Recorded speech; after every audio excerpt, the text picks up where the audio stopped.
Hello everyone, welcome to my YouTube channel. My name is Susan McCreevy if you've not met me before, and I'm a mixed media artist and I specialise in Gelli printing.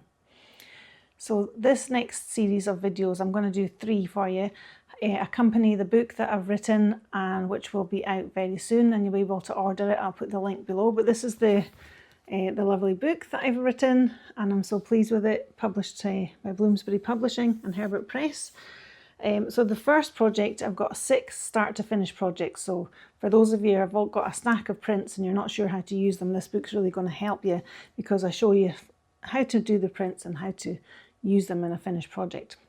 But to begin with, we'll be starting off with a warm-up project. So the papers we create in the warm-up will be something similar to this. So you're going to be just working with stencils and layering prints over the top of each other to create like a larger sheet of paper, and then I'll show you how to use a viewfinder to find areas and make bookmarks and small compositions. So that'll be a great way if you've never used a Gelli plate before or you're a bit out of practice and you want to sort of get back into it again. So hopefully you're going to enjoy this video. So without further ado, let's get started. Okay, so I've got my 8 by 10 inch Gelli plate, and the type of paper I'm going to be using is it's inexpensive paper that you get in like the kids aisle in Hobbycraft. I'm not sure what part of the world you're in, but it's quite thin paper. So it's about the same sort of thickness as the paper that would go through your printer. So I would say like 70 GSM. There's a weight on here. No, it doesn't say a weight on it, but it's very thin. But I would say if you feel a piece of printer paper, it's about the same thickness as that. And the reason I like this is that you can wrap it around. So if you're going to be using canvases, you can wrap that around quite easily, and you can layer easily and the paint dries quick. So it's really good, and also the fact that it's inexpensive, so you don't become so precious about it. Okay, so that's the type of paper I'm going to be using. I've got several sheets here, so I'm just going to keep on printing and using different sheets as I go, picking up different ones and then just having them all laying about me on the floor. So that's the way that I like to work. Just stuck to the Gelli plate here. Okay, so I'm just going to set this behind me. Now, if you've only got copy paper, that's fine, you can use that. But the reason I like having the bigger sheets of paper is that you can overlap your prints, especially if you're using this size of plate. But as always, use what you have and just have a go at it. Don't be frightened of the Gelli plate. It takes a bit of practice. That's the main thing about it. So I've just got sheets of paper underneath my Gelli plate because what I do is roll off my paints onto the paper that's underneath. So we'll be doing that. You're just going to need a roller, a couple of rollers of brayers if possible, and some tools. So I'm just going to get started and just sort of explain what I'm using as I go. So I'm going to start with, so the colours I'm using are on the cool side of the colour palette. I will be introducing some oranges and metallic golds perhaps. I love these high viscosity Dyna paints from Pebeo because they have a sort of reflective quality, and depending where you look at the print, it has different colours. They're just gorgeous to print with. So I've got quite a few different shades of these. I love these for Gelli printing. There's another one here. It's kind of a iridescent blue. So yes, I'll be using some of these mixed in with my student grade acrylics. So I'm going to start off with this sort of turquoise colour.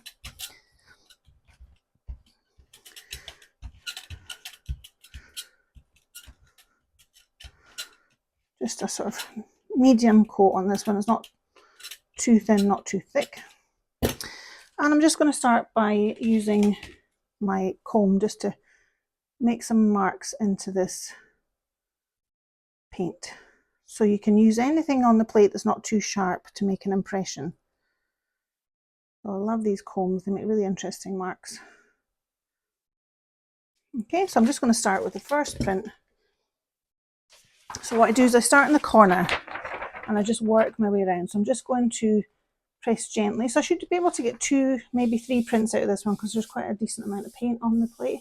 So just gently pressing it. I don't want to take all that paint up in the first go. So that's my first print. So I'm just going to take another sheet, take a second print. I'm pressing a bit harder this time, seeing how much I can pull up off that plate.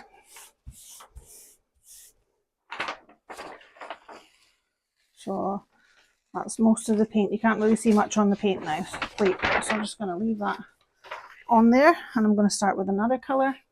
So I'm going to take this one, which is the blue iridescent. It's a slightly more transparent colour, so I'm just going to put a small touch of this on.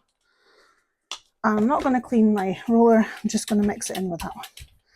I like to mix the colours as I go, so you start to get a bit more variation rather than straight from the tube.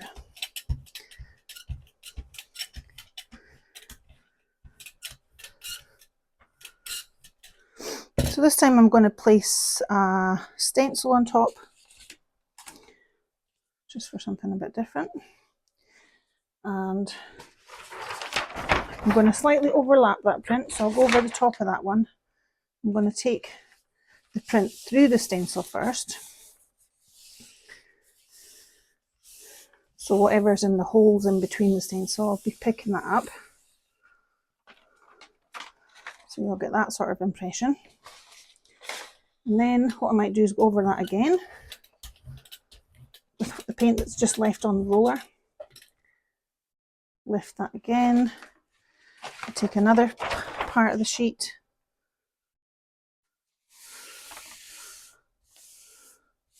Gently. So you're getting slightly different. So two completely different prints with the same stencil. Okay. So now I'm going to try maybe a little bit of this iridescent green.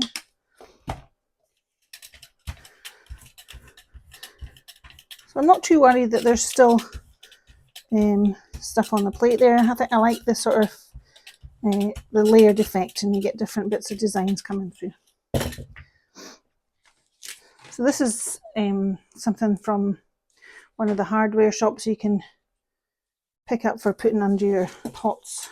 But they have some nice patterns, so I'm just going to push that down with a clean roller just so that I get a good impression.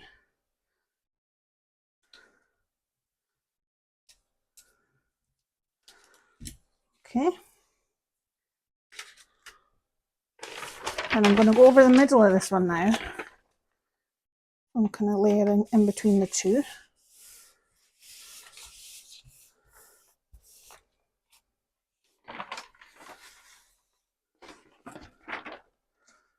You can see some quite interesting things going on there in the middle. Now maybe a darker one. Try this indigo blue.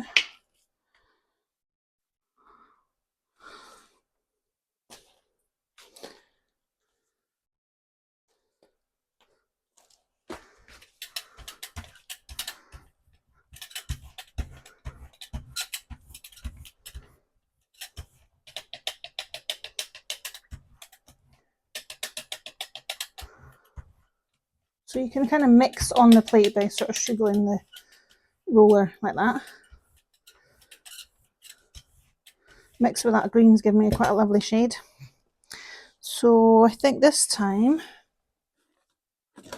got this one here which was from my old hair straighteners. Try getting this impression.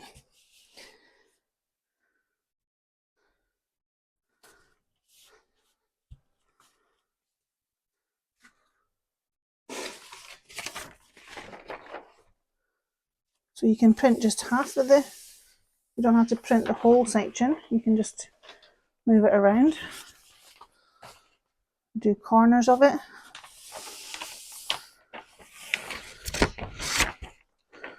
So you got to get to the point where you're not really thinking about it that much, you're just sort of in a flow. And that's the difficulty I found yesterday. What I was doing was stopping in between each print and taking photographs for the book I'm working on. But this process really works well once you stop thinking too much and you just get in a flow, which can be hard to do if you're cataloguing each step. So I thought what I'd do today is film the process and have that as an extra bonus for the book so that you can read it and then follow along watching the video. Now you'll see here I put rather a lot of paint there, and if you can see this paint's kind of raising up and there's bumps on it, that's usually too much paint.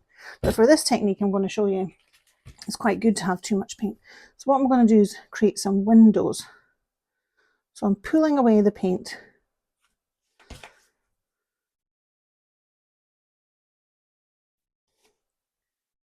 to create some areas of light so that parts of the prints beneath can show through. I really like this technique. You can do any shapes you want. I just like these sort of more organic circular shapes.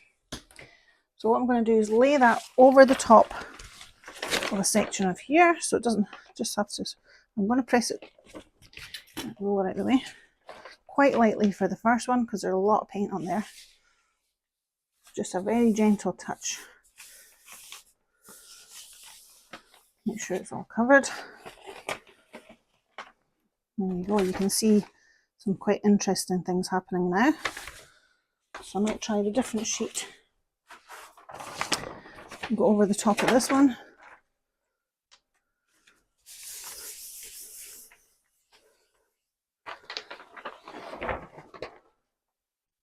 So you can see you can start building up layers quite quickly. I'm going to go back to my turquoise.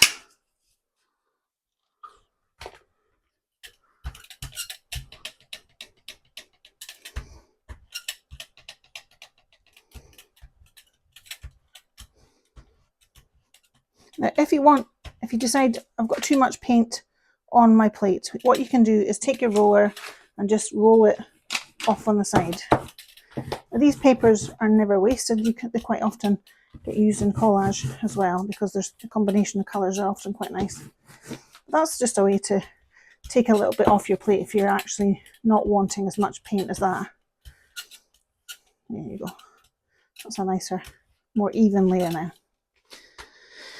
So I'm going to try a different stencil this time, if I can find them. Here we go. I've got this sort of circular one. I love this. I'll see if I get these dots somewhere. Maybe along here.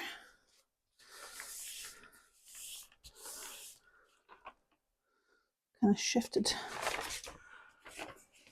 There's kind of a blank area in the middle there. Maybe put some in that area. So you can just press on one little bit if you want.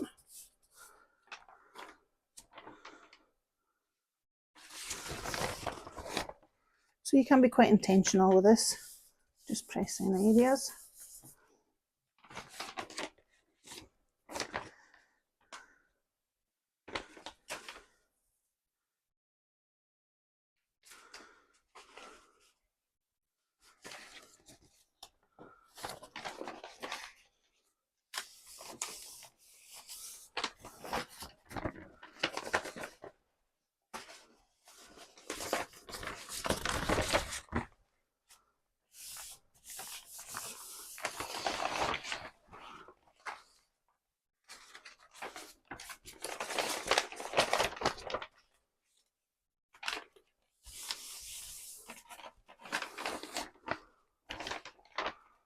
Okay, so there's lots of nice things. I'll get the viewfinder here and I'll show you what I'm looking for.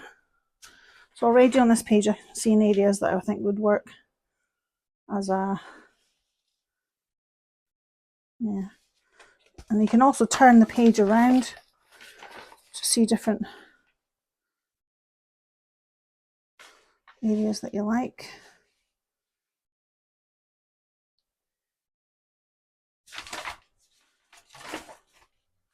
Might work better for bookmarks, so it just depends on the size of viewfinder you've got. You can do it at an angle as well. So this white area, I think we need something. So what you can do to pull a page like this together is to use a glaze. So these white areas here, what I might do is just add a glaze of perhaps like a gold, just to sort of pull it together. So let's try that. Which I think I'm just going to use the iridescent turquoise, but very thin layers.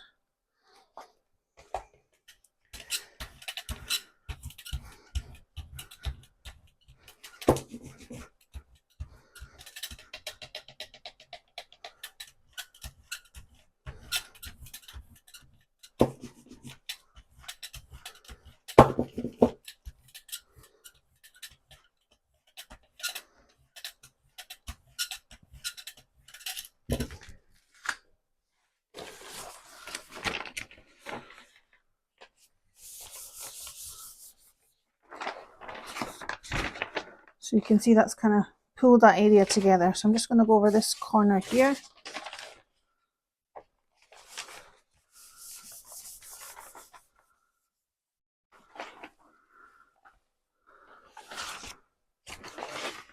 Yeah, that's looking better. Just very thin layer in this top corner here.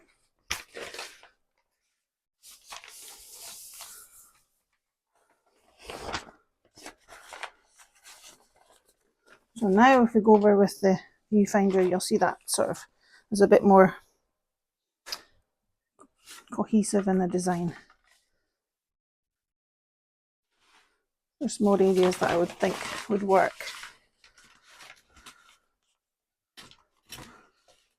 I don't like to have lines bang in the middle. I tend to have them in thirds. I think that works better visually.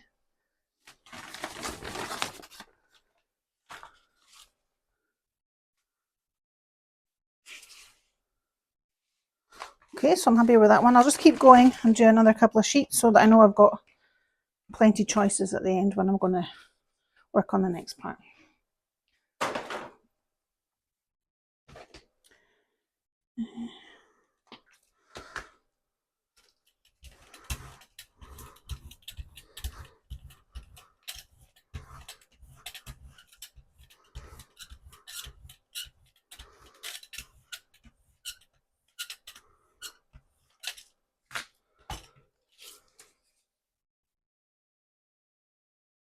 What I'm going to do is two different colours with the same stencil here.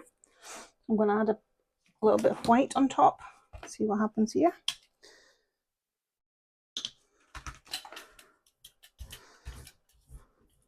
Just careful not to move the stencil too much.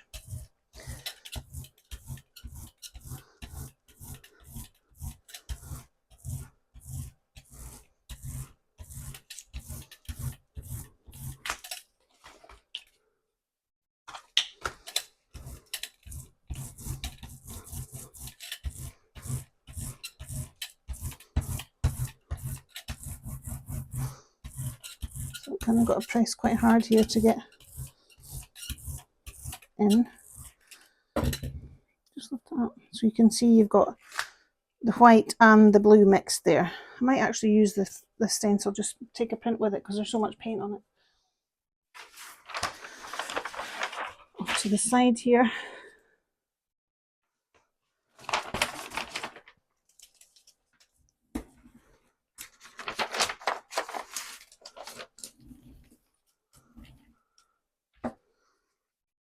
Okay, so that gives us a nice fine area.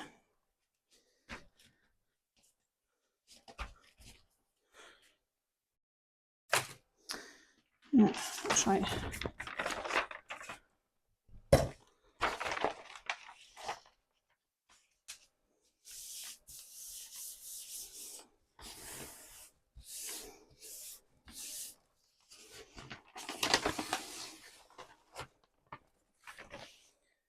There's still quite a lot of paint on there, so what I'm going to do is let that dry a little bit and then add another colour on top and let's see what happens.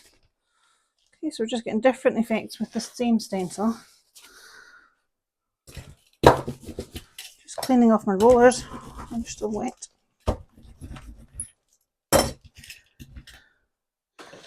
So this is on a cool setting, so you can dry the Gelli plate with the hairdryer only on a cool setting though.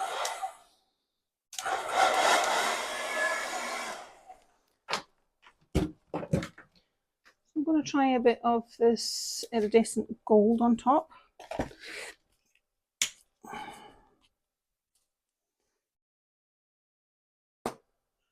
Don't want too much, try that small amount.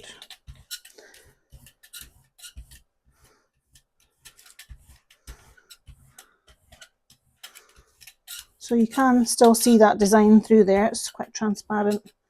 It will become more opaque the more you build up with the iridescent, with the metallic paints. But if you work with it quite thinly, it is more iridescent.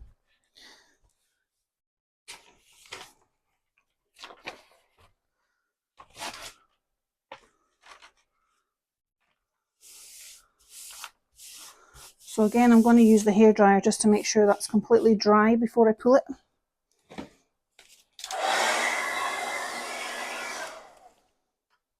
So you can just pull an edge, and if you see that it's leaving a lot of paint, you can maybe put it down for a little bit longer.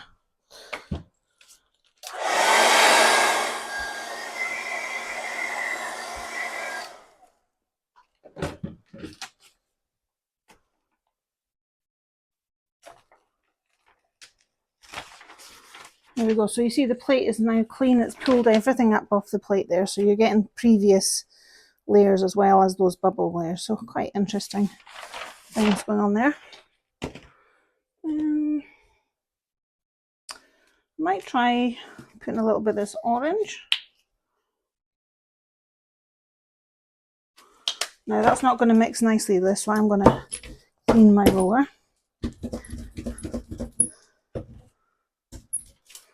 And give it a wipe.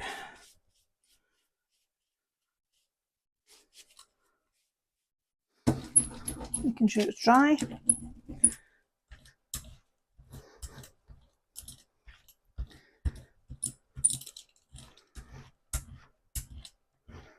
And I think I'll go back to the comb again. Try sort of wider.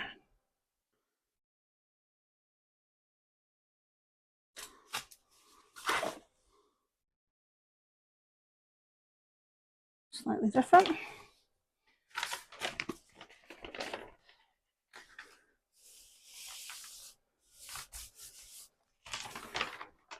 Pop of orange.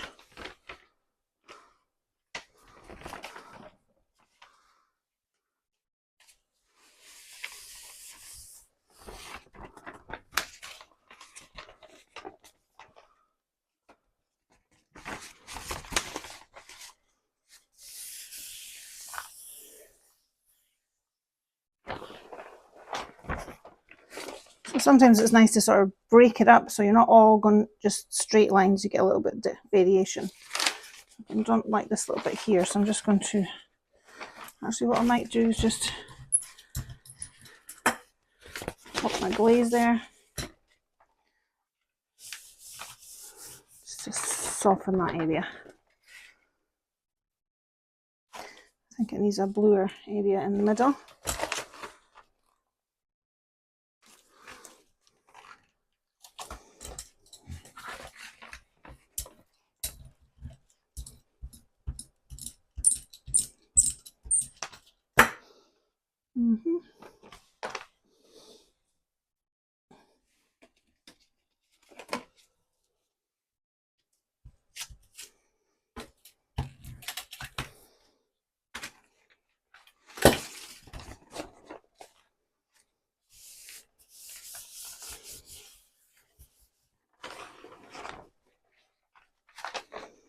That's kind of toned it down.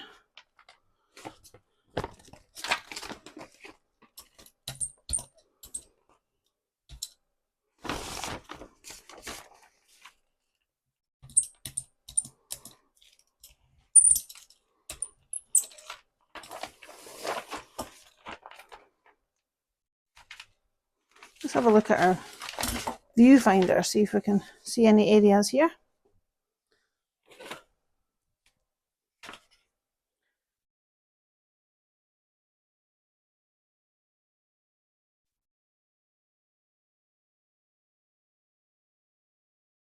Yeah, and that's really nice.